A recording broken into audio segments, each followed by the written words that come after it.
right, welcome back here. Shop Talk. This is episode 3. It's just me and Bobby today. We did the glass on the 60 side glass, so that's done. We got the top up, just kind of let it relax. It's kind of tight, it's real tight. Anyways, was just gonna ask her a couple questions. I know there was one question or a comment, the last one from Troy up north. He does a lot of paint work and stuff. He has a YouTube channel, go check him out. I think one is Troy Restoration, and then he has another one. But he's working on a 59 convertible up there. He did a 64 convertible paint job. And I watch his videos and I pay attention because he's good information. So we'll check him out.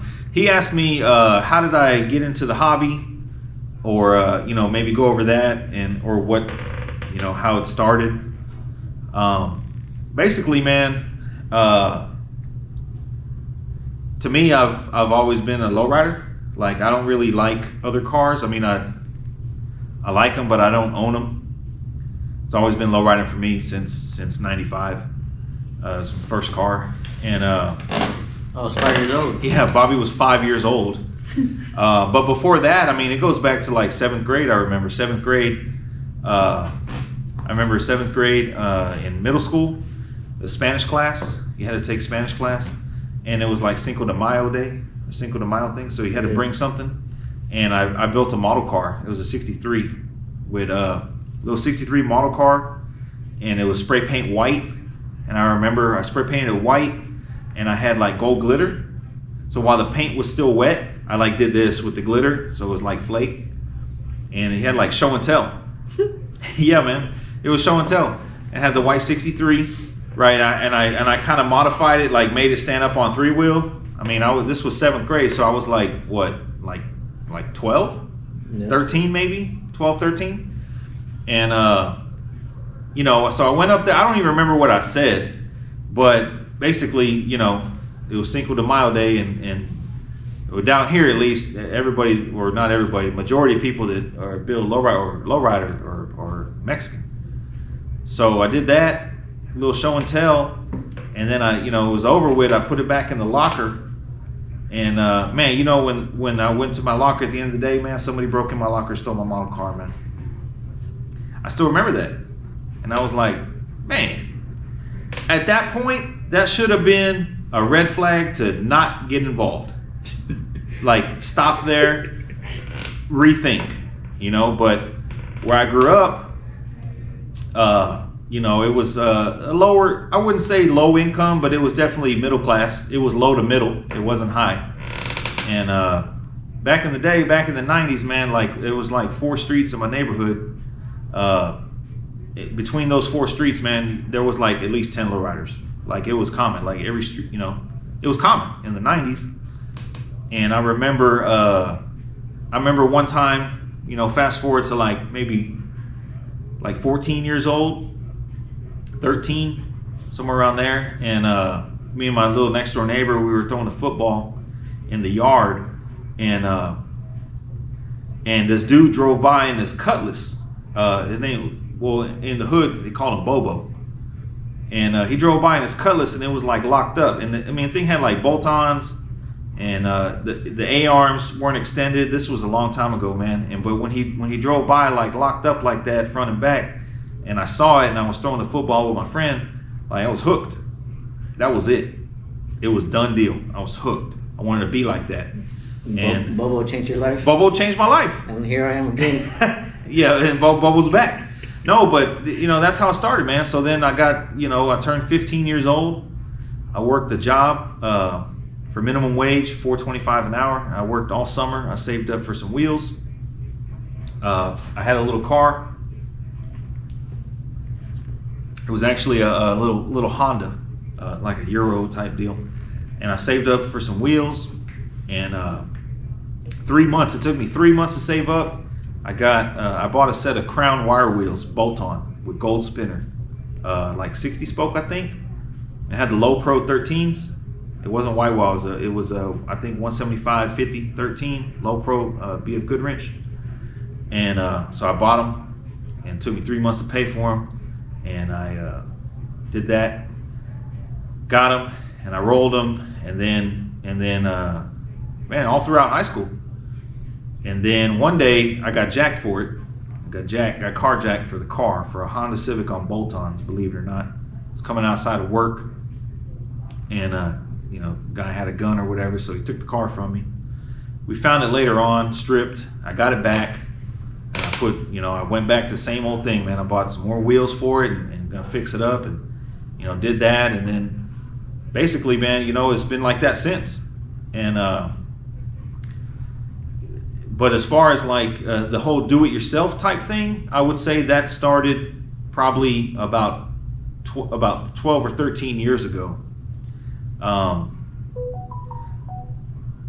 Mainly because I can't afford to pay people. Like, I can't afford to pay people to do stuff for me, the stuff that I want done, or it's a hassle, or to me it's kind of like a frame. It's like a mentality, Like, I used to think. And I mean, back in high school and all that, like, we put in radios, like put a little radio, put an amp and stuff. That's easy. But like back then, like as far as a paint job, the first thing that came to my mind when you want a paint job is like, who are you going to find to paint it? Where am I going to take it? I got to find where do I want to take my car to get painted? Where do I want to take my car to get hydraulics? Where do I want to take my car for this or that or this or that? And then about 12 or 13 years ago, the light switch turned on, and it went from, how am I going to do this myself? What tools do I need to buy? A compressor, the lift, the space, like, hog ring pliers to do a pair of seats, the welder, like all that changed. Is to now, I think, like when something needs done, the first thing that comes to my mind is what do I need to do to get it done? You know what I mean? Like the first thing that comes to my mind is not who do I take it to? It's what do I need to do? What tools do I need to buy to do the job? Because you can buy the tools, do it yourself, and still come out ahead, and you still have the tools. You know what I mean? Like, I bought the Miller, like, we moved down here, and I wanted a gate across the front. And I talked to a guy, and he gave me a quote. I think the quote was like $1,800 to do the gate. No, I think it was like 24 or something like that. And I'm like, well, damn, like, how much is a welder? So the welder was like the Miller-Matic that I still have was like $1,800. So I bought that, bought the steel for like $250 or whatever, made the gate, and came out cheaper, and I still got the welder 13 years later. So that's what I'm trying to say, is like the first thing that comes to my mind is what tools do I need to buy to make this happen? Even if the tool costs $300, like a spray gun, a good spray gun, $300 or whatever, like that's a hard pill to swallow. But if you plan on painting more than one car, then it's gonna pay for itself. Versus a paint job for one car, I mean, you take it somewhere that it's whatever they say it costs. Like, you're at their mercy. I don't like that. I don't like that feeling. So basically that's how it started, man, and started with the 62, the black 62, the Rooster. And that was my first frame off car. Like, I had this vision, or not a vision, but an agenda that I wanted to build a full frame off lowrider in-house. This was like 13 years ago. And we did that. It had a 44-inch moonroof. Now, I wish I could see the car now, because I probably wouldn't be impressed, but that was my first paint job. We put the roof in, 44. We did the headliner. We did the setup, 10 batteries. It was a full wrap frame. I mean, it was a lot of firsts. You know what I mean? As far as like assembly, the stainless, the polishing, it was a lot of firsts. And basically, man, I sold that car for what I had in it, broke even. But the entire thing was a learning experience, so it was free learning experience. And it went everywhere. Yeah, it's been bought and sold like 4 different times. I don't even know where it's at. Probably more now. Yeah, I don't even know if it's still around. I don't even know. I don't keep in touch. But as far as like learning how to paint, which by the way is still it's always a learning process. You never master it. Is I had a friend of mine who kind of dabbed in a little bit of it himself, Joe. Basically, I paid the dude to come down here. I paid him, I forgot, man, like $125 or something a day to come down here and teach me. And he came down for like maybe like 2 months, like 8 to 10 weeks maybe. And we painted the car. Like we did the body work. I did lower quarter patches first time. Did the body work, painted it, wet sand buff it, you know, and it was black, which is that's a hard color to learn on. And we did it, you know, and he taught me so much, you know, for the amount of money that I paid him. Basically, he taught me the fundamentals, and then I kind of built off that. And so that's kind of how I got into the whole paint and body thing. But you know, all of this it's all hobby. I don't do it for money. But we'll talk about Bobby. Well, how I got into lowriding, or really this is my first car that I'm building. The 62. Yeah. Which is coincidentally it's a 62 with a 44-inch moonroof. Yeah. So we're kind of doing it all over again. But I remember when I was in elementary, my dad would buy me magazines, and I would take them to school. And then one time my third grade teacher, she saw a magazine, and she ripped all the pages that had the women on there. So ever since then, like, I hated that lady. I still hate her. I will never forget that. Why'd she rip them? Like it was bad? Because you had the ladies in bikinis. Bikinis? Well, Yeah. I mean, they're not naked. But- I think she was hating. Yeah. And then in my neighborhood, I remember there was a limo, candy red. I think it was candy red with gold wheels. And my elementary was like right next to the freeway. Okay. So like they'll pass by and like you'll see it. Okay. Well, you see every car that passes by on the freeway or whatever. Well, we in recess. And Elementary, okay. And I will always remember that red limo. That red limo. It was like a '96 town car or something like that. I read on over the year. Yeah. But one magazine that I do remember the most is Wild Thing. Wild That Thing was like in 2000. 2000. That truck. Yeah, by that time you were already like 5 years deep or something. Me personally, I think that truck is hideous. That thing. Ugh. But it was like centerfold. Yeah. It was a centerfold magazine, and I just couldn't get into it. It had all gold wheels. Yeah. And it was like peach, and it had like these murals that like were supposed to be like coming out. It was Wild Thing 2000. Yeah, that was like 2000. So I was probably like 10 years old. But even when I was in school or whatever, I used to draw the cars or draw the trucks with the scissor lifts.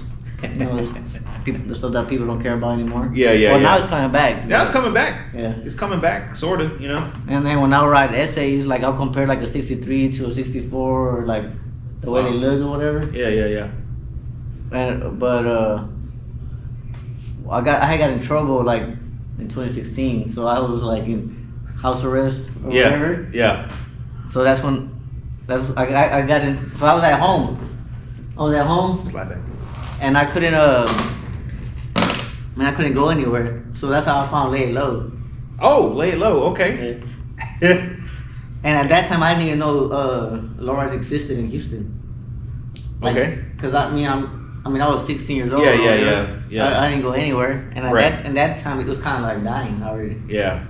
There was it's still dying. You know, there was like a patch where it was like all the they shut down cruising. You know, like on Richmond, Westheimer, Mason, and all. You know, it was just it was definitely a decline in activity.